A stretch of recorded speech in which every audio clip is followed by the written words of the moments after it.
ಒಳ ಮೀಸಲಾತಿ ಜಾರಿಗೆ ಸರ್ಕಾರದಿಂದ ಅಧಿಕೃತ ಆದೇಶ ಹೊರಬಿದ್ದಿದೆ. 15% ಪ್ರವರ್ಗ ಎ ಬಿ ಸಿಗೆ ಹಂಚಿಕೆ ಮಾಡಲಾಗುತ್ತೆ. 5.25, 5.25 ಹಾಗೂ 4.5ರ ಅನುಪಾತದಲ್ಲಿ ಮೀಸಲಾತಿ ನಡೆಯುತ್ತೆ. ಹಾಗೆ ನೇಮಕಾತಿ ಆಗಿರ್ಬೋದು ಅಥವಾ ಪ್ರವೇಶಾತಿಗಳಲ್ಲಿ 3 ವರ್ಗಗಳಿಗೆ ಮೀಸಲಾತಿಯನ್ನ ನೀಡಲಾಗುತ್ತೆ. ಈ ಬಗ್ಗೆ ಸರ್ಕಾರದ ಕಡೆಯಿಂದ ಒಂದು ಅಧಿಕೃತ ಆದೇಶ ಕೂಡ ಹೊರಬಿದ್ದಿದೆ. ಒಳ ಮೀಸಲಾತಿ ಜಾರಿಗೆ ಸರ್ಕಾರದಿಂದ ಅಧಿಕೃತವಾದಂತಹ ಆದೇಶ ಇದು. 15% ಪ್ರವರ್ಗ ಎ ಬಿ ಸಿಗೆ ಹಂಚಿಕೆ ಮಾಡಲಾಗುತ್ತೆ.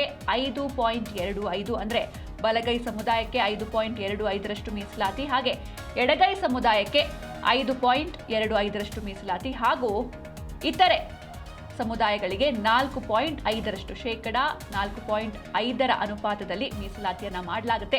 ನೇಮಕಾತಿ ಆಗಿರ್ಬೋದು ಅಥವಾ ಪ್ರವೇಶಾತಿಗಳಲ್ಲಿ 3 ವರ್ಗಗಳಿಗೆ ಈ ರೀತಿ ಮೀಸಲಾತಿ ಮಾಡೋದಾಗಿ, ಅಂದ್ರೆ ಇದೊಂದು ಅಧಿಕೃತ ಆದೇಶ ಇದು. ಸರ್ಕಾರಿ ಹುದ್ದೆಗಳ ನೇಮಕ ಹಾಗೂ ಪ್ರವೇಶ ಸೀಟು ಹಂಚಿಕೆ ವಿಚಾರಕ್ಕೆ ಸಂಬಂಧಪಟ್ಟಂತೆ ಈ ರೀತಿ ಒಳ ಮೀಸಲಾತಿಯನ್ನ ಮುಂದುವರಿಸೋದಕ್ಕೆ ಸರ್ಕಾರ ಅಧಿಕೃತವಾಗಿ ತನ್ನ ಆದೇಶವನ್ನ ಪ್ರಕಟಿಸಿದೆ.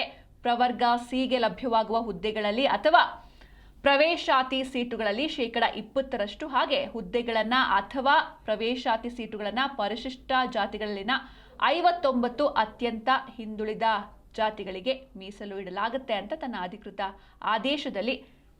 ಆದೇಶವನ್ನ ಸರ್ಕಾರ ಹೊರಡಿಸಿದೆ. ಒಳ ಮೀಸಲಾತಿ ಜಾರಿಗೆ ಅಧಿಕೃತ ಆದೇಶ ಇದು. ಅಂದ್ರೆ ಇತ್ತೀಚೆಗೆ ನಡೆದಂತಹ ಒಂದು ಮಹತ್ವದ ಸಚಿವ ಸಂಪುಟ ಸಭೆಯಲ್ಲಿ ಈ ಒಳ ಮೀಸಲಾತಿ ವಿಚಾರವಾಗಿ ಮಹತ್ವದ ತೀರ್ಮಾನವನ್ನ ಕೈಗೊಳ್ಳಲಾಯಿತು.